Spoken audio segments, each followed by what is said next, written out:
Guys, my big green buddy over here and I would like to thank you for showing up to this class of the Comic Book University.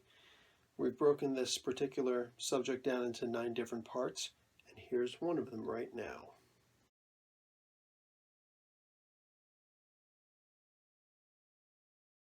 Amadeus Cho, considered the 8th out of... Was he one of the 8th smartest guys? Or was he the 9th?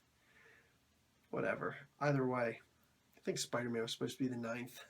But anyway, yeah, I think that Amadeus Cho was one of the 8 smartest guys also on the planet. Yeah, the stories weren't up to par with what they had been for a while. It takes somebody really innovative to make a storyline for the Hulk, to make any storyline that's going to change, that's for sure. But to make a Hulk storyline that's actually interesting, it takes a certain something special. Good news, I imagine anybody who's watching this for the most part, you know that the Thor Ragnarok hasn't come out yet. The third installment of the Thor movie franchise, Chris Hemsworth, hasn't come out yet. And at the moment, we know that Hulk is going to be in it, and they've also released, not too long ago at Comic-Con, an image that they have or made. Yeah, that they actually, not even an image, they actually brought the real armor, so to speak, the gladiator armor for the Incredible Hulk, for the Thor Ragnarok movie. So we presume that there will indeed be elements of Planet Hulk in the story, this Thor movie, which is, hey, that would be great. I'm sure that Marvel will do a spectacular job of that. We'll see. Time will tell. But anyways, guys, that's pretty much everything that I've got for the Incredible Hulk. I will eventually start doing some of his individual issues that I thought were good. I will start doing some of his story runs, which I thought were good. Perhaps a story arc. Anything where the Hulk fights some of the heroes is always good. Or especially when he's fighting, like, let's say Thor or Wolverine or the Thing, right? Those three, it's usually, you know, it's going to be pretty good. And those are heroes, but also when the Hulk fights Juggernaut, it's usually really good. If he fights Abomination, it's a 50-50. It could be unbelievably good, or it could be, okay, yeah, cool. But I don't think I've ever saw Hulk vs. Juggernaut that wasn't just, you know, oh my god, whoa, stop everything that's going on right now. I need to concentrate on this, you know? Pretty much always really good stuff. The final part I want to touch on is kind of back to the beginning of this video. I will probably break this up into chunks because it's going to be a long one. Oh my god, I'm already at an hour and a half. Anyway, the idea for me is that the Hulk is the litmus test by which all other comic characters are judged by. And this is true. Whether you do it consciously, subconsciously, even if you try and repress it, someone's going to do it for you, and you know that it is true. The Hulk is the litmus test. It's not saying that the Hulk is the most powerful, he can beat up anybody. It's not what I mean by that. What it's meant is, if you're going to talk about a character, inevitably it comes up, well, how would he do against the Hulk? How would she do against the Hulk, right? Oh, man, Superman is, you know, badass, yeah. Okay, but how would he do against the Hulk, right? We never really say, how would he do against Goku? We say, oh, we'd like to see Goku and the Hulk fight, you know? Hulk and Saitama, how do you pronounce One Punch Man, right? Have them fight, okay? But we're talking about characters whose power levels fluctuate, you know?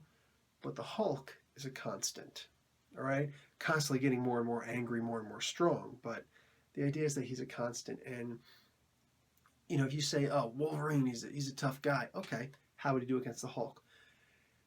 He can never really beat the Hulk. He can get a lucky shot in or a really, good shot in and take down the Hulk, but the Hulk's always going to get back up and eventually he's going to beat the snot out of Wolverine, but it's going to be very good stuff, and considering that he's nowhere near his strength level and that he can go toe-to-toe with the Hulk and still survive is tantamount to how incredible Wolverine is. Wow, cool, Colossus, who's so much stronger, went up against the Hulk. Did not come out of it very well. Superman, how would he do against the Hulk? Well, Superman would probably beat the Hulk, right? If we're going to be realistic with it, it would not be like the amalgam universe, the crossover between DC and Marvel, where there was a vote. That was a popularity contest, right? I mean, I'm not going to sit here and try and argue with you reasonably that Wolverine would have beaten Lobo, because that's just not going to happen. But in a vote, oh, absolutely. It was a contest of popularity.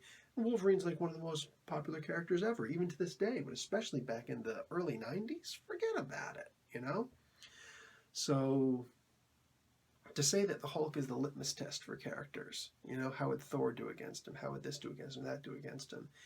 Is tantamount to his longevity, to what the Hulk actually represents. Pure power, right? Regardless of anything else about him, he is the true powerhouse that all other strength characters or fighting characters, whatever, are judged against. Like I said, they did choose to have the Hulk kill Superman in the Death of Superman comics.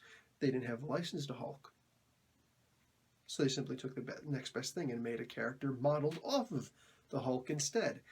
Yeah, I know I did the story on Doomsday, all right? I know he's an evolving character, blah, blah, blah, blah. I get it. But when you really put it down to the brass tacks, it's the Hulk with spikes.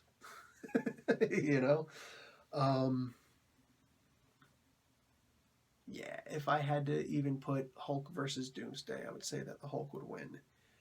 Because no matter how much Doomsday would evolve to overcome anything that the Hulk would do to him, the fact that's been proven time and time again is that you can't evolve out of a butt kicking, right? The best that you could do is go into that crystal form where Wolverine, where Wonder Woman was able to shatter him, right? A much depowered version of him. There's a reason why I didn't talk about that silly storyline in the Doomsday videos. Not worth it. But I do believe that the Hulk would always be able to get stronger. However much Doomsday would evolve to be able to fight the Hulk, I believe that the Hulk would still always get stronger. And mind you, when he gets stronger, he doesn't just get stronger. He gets faster. He gets more nimble with his fist. Like, he's able to hit you when, it's almost as if, like, he's not learning more martial arts or anything like that, but he's getting better with his fighting, right? So he's just that much faster. He can telegraph what you're going to do a lot better.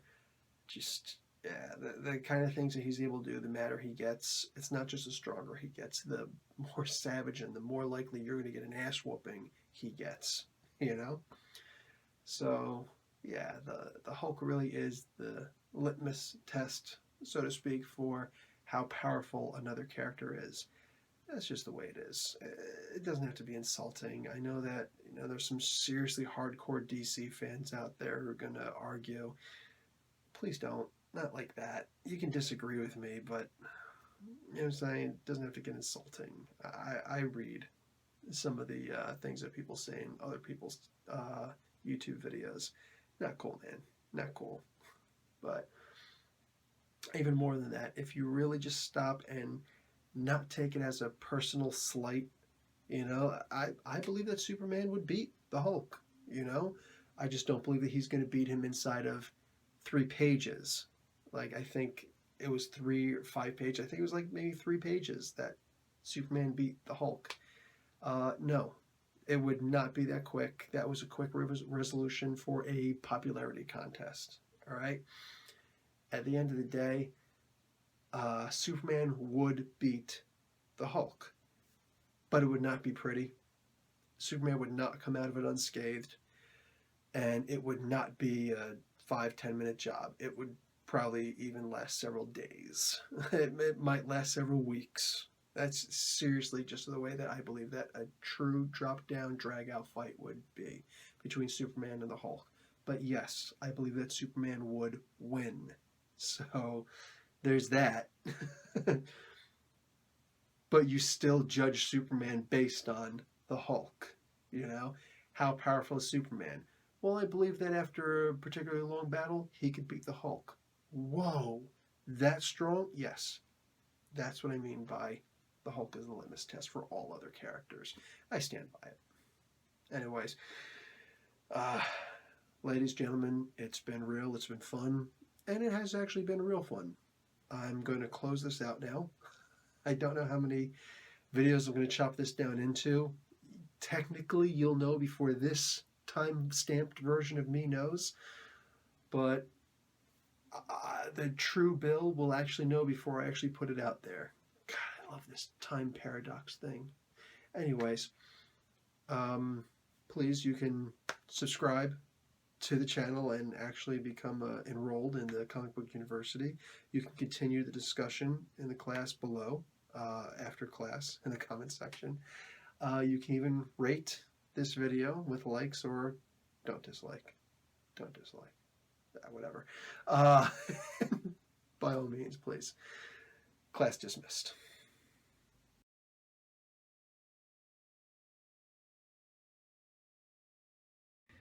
Guys, thanks for stopping by. This is Professor Bill, the absolute best teacher you'll ever have, at the Comic Book University, the definitively greatest school you're ever going to attend. And you too can attend the Comic Book University simply by hitting subscribe below. Take part in the conversations by discussing below, and send a like my way. I appreciate it. Talk to you later. Class dismissed.